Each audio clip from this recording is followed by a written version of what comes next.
Halo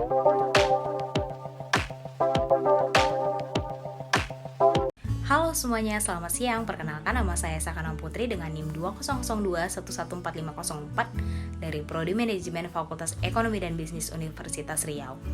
Di sini saya menampilkan video hasil wawancara saya bersama seorang yang bekerja sesuai dengan minat saya di kemudian hari.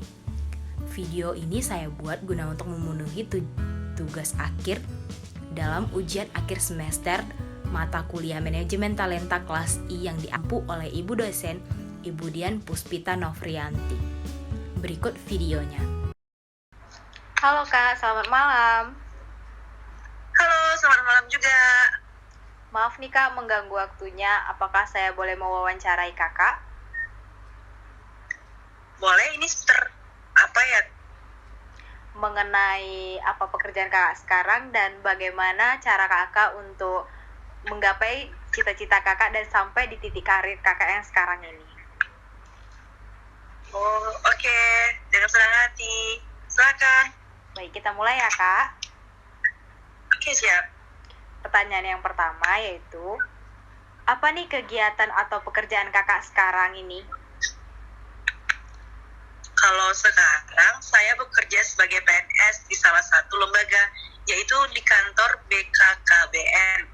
Dan saya juga mempunyai pekerjaan sampingan atau bisa dibilang selingan sih, di mana saya mempunyai member Oriflame dan menjual produk-produk Oriflame. Tapi di sini pekerjaan utama saya tetap PNS di kantor BKKBN, dan menjual Oriflame itu hanya pekerjaan sampingan saja atau sebagai tambahan saja sih. Kakak kemarin IPK-nya berapa? Apakah IPK menentukan kelulusan CPNS nggak Kak? Dan kemarin ngambil formasi apa dan jalur apa ketika Kakak ujian CPNS-nya Kak? Maaf ya Kak, agak panjang. Oke, nggak apa-apa. Kalau cerita tentang IPK, mungkin IPK saya nggak tinggi-tinggi amat ya, cuman 3,88. Terus tadi kalau IPK itu sebenarnya nggak menentukan kelulusan sih. Dan kemarin saya mengambil formasi analisis kerjasama dan jalur kumlat. Kenapa saya bilang IPK nggak menentukan? Karena IPK cuma sebagai syarat administrasi aja sih. Dan yang menentukan kelulusan atau tidaknya itu dari tes SKD, nilai SKB, dan nilai wawancara kita. Jadi cukup rumit juga sih sebenarnya. Banyak ya Kak jalurnya, aduh. Oke, selanjutnya nih Kak. Iya, lumayan masih. SKD sama SKB itu apa ya Kak, kalau boleh tahu? Kalau tes SKD itu kepanjangan SKD dulu ya Kak? Boleh. SKD itu seleksi kompetensi dasar. Itu terdiri tes lagi. Dalam ujiannya itu ada tes wawasan kebangsaan TWA atau kita sebut dengan TWK ya. TWK ini kayak berujian tentang kewarganegaraan. Terus ada tes integrasi umum atau itu kita sering kita dengar itu dengan bahasa TIU, dan tes karakteristik pribadi atau TKP. Sedangkan untuk tes SKB ini itu kepanjangannya itu ialah seleksi kompetensi bidang. Mungkin segitu aja sih. Oke Kak. Pertanyaan selanjutnya ya nih Kak. Oke. Kalau tes SKB itu gambarannya bagaimana ya Kak? Tes SKB itu benar-benar di luar ekspektasiku. Karena itu kali pertamanya aku mengikuti tes CPNS setelah aku tamat dari kuliah. Padahal selama tamat dari SMA aku nggak pernah kepikiran untuk tes CPNS sih. Jadi aku pikir kalau soal tes SKB ini tentang sejarahnya BKKBN atau seputaran tentang BKKBN sih. Tapi ternyata aku salah. Karena apa? Karena aku ngambil formasi analisis kerjasama. Soal-soal SKB yang keluar itu tentang kerjasama seperti apa yang dimaksud dengan kerjasama, bagaimana proses MOU, siapa yang terlibat dalam kerjasama dengan dua negara atau lebih disebut apa, dan lain-lain. Oke Kak, lanjut kita ya Kak.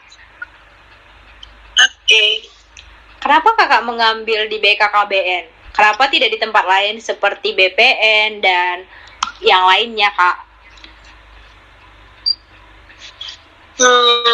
Kalau soal mengambil di BKKBN itu karena waktu itu saya lihat serta searching ya untuk cari informasi di bagian mana nih yang agak banyak mencari anggota atau banyaknya peluang, bisa dibilang tempat mana peluang yang banyak untuk masuk ke sana. Kemudian setelah saya mencari informasi tersebut, di antara semuanya yang seperti BPN dan lain sebagainya itu, yang sesuai dengan jurusan saya itu, saya lebih berminat ke BKKBN karena peluangnya lebih besar menurut saya waktu itu. Oke Kak. Ini kayaknya yang pertanyaan selanjutnya agak panjang nih ya Kak jawabannya. Nah, gini ya pertanyaannya Kak.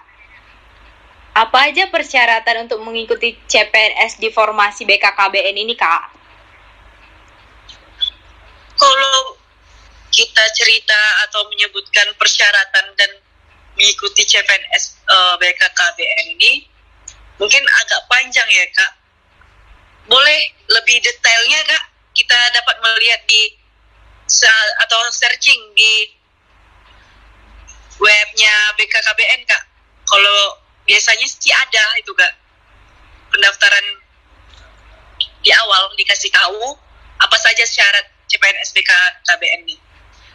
Mungkin kalau kakak tadi berbicara tentang IPK, itu juga termasuk salah satu syarat CPNA ikut BKKBN nih Kak, yang dimana minimalnya itu IPK-nya 2,75. Untuk itu akreditas A, kampusnya akreditas A. Tapi untuk akreditas B itu minimalnya IPK-nya 3,00 sih Kak. Kalau mau cari detailnya silahkan cek di web BKKBN-nya Kak. Oke Kak, nah, pertanyaan selanjutnya nih ya Kak. Bagaimana nih tahap atau alur tes CPNS itu Kak? Kalau tahap dan alur tes CPNS itu setiap tahunnya sama sih. Ada yang pertama tahapan seleksi administrasi, terus seperti tes yang tadi ada SKD itu termasuk juga seleksi kompetensi dasar. Di sini diambil nilainya lebih banyak untuk tes ini. Terus yang terakhir itu ada tahapan seleksi kompetensi bidang. Yang bidang ini seperti kayak psikotes dan wawancara. Ini adalah tahap terakhir dari semua tes CPNS. Oke Kak, pertanyaan selanjutnya nih Kak. Tadi kakak bilang kakak hanya mengikuti ujian CPNS hanya sekali dan langsung diterima. Apa nih Kak tipsnya biar bisa langsung keterima jadi PNS dengan sekali ujian seperti kakak nih Kak? Kalau dibilang hanya sekali, untuk tipsnya kuncinya niat sih, niat belajar untuk belajar dari soal-soal CPNS, rajin searching tentang informasi yang cocok buat kita ini. Jangan takutnya nanti kita setelah tamat tidak sesuai dengan jurusan kita. Terus banyak-banyak kita baca buku, latihan-latihan soal tentang CPNS. Dan di saat kuliah, jangan lupa bersosialisasi dan mencari relasi, karena itu penting sekali nantinya di dunia pekerjaan. Itulah intinya. itu ya Kak. Makasih loh Kak tipsnya. Dikit lagi nih Kak Oke. pertanyaannya. Kenapa Kakak memilih menjalankan pekerjaan sampingan sebagai penjual Oriflame? Tadi Kakak ada jelasin kan Kak, kalau pekerjaan selingan Kakak atau sampingan Kakak itu penjual Oriflame. Kenapa nih Kak? Oke, sebenarnya menjual Oriflame ini sudah saya lakukan sih semenjak itu masih duduk di bangku kuliah. Sekitar semester 5 lah, saya menjadi member Oriflame dan mulai menjual produk Oriflame yang hasilnya saya gunakan untuk uang tambahan di saat perkuliahan. Dan sampai sekarang saya masih menjalankan bisnis Oriflame ini, walaupun meskipun saya menjadi anggota PNS ya, namun saya tetap menjual produk Oriflame yang dimana keuntungan dari penjualan ini bisa menjadi uang tambahan dari hasil gaji saya di bekerja sebagai PNS.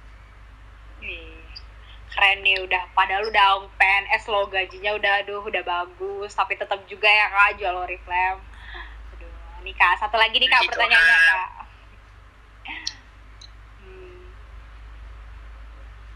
Gimana Kakak ngatur waktu antara pekerjaan Kakak sebagai PNS dengan pekerjaan yang Oriflame nih Kak? Gimana tuh Kak membagi waktunya? Kalau itu sebenarnya hanya sampingan saja ya. Menjual produk Oriflame ini kalau untuk pembagian waktu sebenarnya selingan waktu kapan ada waktu senggang sih, atau ketika waktu istirahat di kantor itu saya sempatkan untuk menyempatkan diri mempromosikan produk Oriflame di sosial media atau kepada teman-teman kantor ataupun orang-orang terdekat dengan membagikan katalog promosinya Kak. Secara langsung ketika berjumpa dengan konsumen, dan jika ada yang memesan produk Oriflame-nya, saya langsung memesan kembali ke pusat dan demikian, dan kemudian mengambil barang di kantor Oriflame dan mengantar produk tersebut kepada konsumen yang pada waktu tidak bekerja atau di luar pekerjaan PNS. Oke Kak, udah banyak nih, makasih ya Kak, saya udah banyak sekali wawancarai Kakak, udah banyak nanya-nanya juga tentang bagaimana menjadi anggota PNS, bagaimana tahap-tahap Kak. Semoga terima ya. Sekian video hasil wawancara saya. Apabila ada kesalahan, saya mohon maaf. Terima kasih telah menonton video ini dan sampai jumpa.